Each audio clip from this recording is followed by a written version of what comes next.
माता गोदावरी त्र्यंबकला 2 ठिकाणी, हे गंगाद्वारला आहे जिथे गौतमानं खड्डा खोदून गंगा निर्माण केली महादेवाच्या कृपेनं. ते ज्या ब्राह्मणांनी आळ घेतला की याने गाय मारली, तेही ब्राह्मण तिथे स्नानाला आले. त्यावेळी गंगेने सांगितलं यांनी गौतमावरती आळ घेतलेला आहे, हरिजनांची कोणानं घडावी निंदा. गंगा तिथून मुक्त झाली, ती कुशावर्तामध्ये प्रकट झालेली. त्यांनी सांगितलं की तुम्हाला इथे स्नान करायला अधिकार नाही, जिथे ती गुप्त पुन्हा प्रकट झाली तिथे जा. मग ते कुशावर्ता करता स्नान त्याचं वैकुंठी राहणं, याचा सगळा संदर्भ गणपती बाप्पाशी. इथे गंगा पण आहे, गणपती बाप्पा पण आहे, गोदावरीचे चिंतन आहे, या भंगामध्ये सगळं आलेलं आहे. खरं तर जेव्हा नाशिक जिल्ह्यात दुष्काळ पडला 1000 वर्ष अगोदर, जेव्हा गौतमाचं इथे ब्रह्मगिरीवरती स्थान होतं, गौतम ऋषीची कुटिया होती, तिथे दुष्काळ पडला भीषण. आणि भीषण दुष्काळ पडल्यानंतर गौतमाने भगवान महादेवाची आराधना केली. जेव्हा महादेवाची आराधना केल्यानंतर त्यांना सांगितलं, वरुणाची आराधना केली की पाऊस पडत नाही. त्यांनी सांगितलं 12 वर्ष दुष्काळ आहे, पाणी पडणार नाही. म्हटले मग शेती आणि गाई गुरांचं होईल कसं? त्यांनी सांगितलं खड्डा खोदा. तो खड्डा खोदला ते गंगाद्वार, तिथून गंगा प्रकट झाली. त्याच्यावरती शेती आणि गायींचं त्या ठिकाणी झालं. त्याच्यावरती पाणी भरायला सगळे यायचे. एके दिवशी ब्राह्मणांच्या बऱ्याच स्त्रिया पाणी भरायला गेल्या.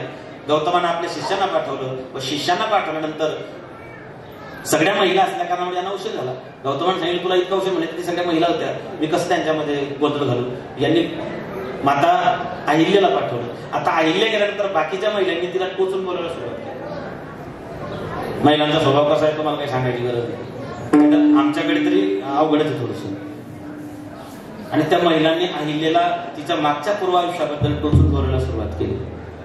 तिला यायला उशीर झाला. तेव्हा गौतमाकडे जाऊन सांगितलं, या बाकीच्या स्त्रियांनी ब्राह्मण पत्न्यांनी आपल्या नवऱ्याला सांगितलं की अहिल्याने आमच्याशी भांडण केलं, गौतमाने आमच्याशी भांडण केलं, खोटं बोलल्या. या ब्राह्मणांनी गौतमासोबत भांडण केलं. गौतमाची खोड मोडावी म्हणून या ब्राह्मणांनी गणपती बाप्पाचं अनुष्ठान केलं. भगवान गणरायाचा तो खरं तर विघ्नहर्ता आहे, त्याला प्रसन्न करून घेतलं. गणपतीने विचारलं काय पाहिजे? म्हणले गौतमाच्या जीवनात विघ्न निर्माण करायचंय. म्हणले मी विघ्न नाश करणार आहे, विघ्न निर्माण करणार नाही. पण म्हणले तुम्हाला आम्ही प्रकट केलेलं आहे, आमची एवढी इच्छा पूर्ण करा. तेव्हा गणपतीनं गायीचं रूप घेतलं. ती गाय गौतमाच्या शेतात घुसली. गौतम ऋषीनं फक्त काडी मारून फेकली, त्या काडीची लाटणी झाली आणि ती मायरी गाय मेली.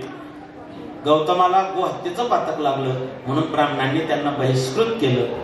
आणि तिथून गौतम ऋषींना दुसरीकडे स्थानापन्न करण्यात आलं. त्यांनी खरतर तपश्चर्या केली वगैरे वगैरे या सगळ्या गोष्टी आहेत. आणि मग ती कुशावर्ता करता स्नान त्याचं वैकुंठी राहण.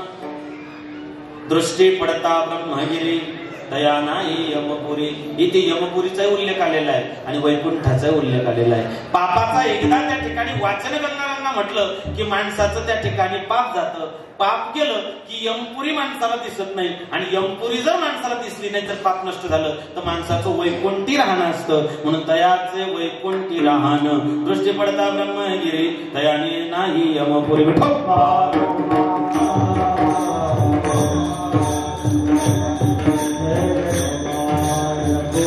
जय जय गोपाल कुमार.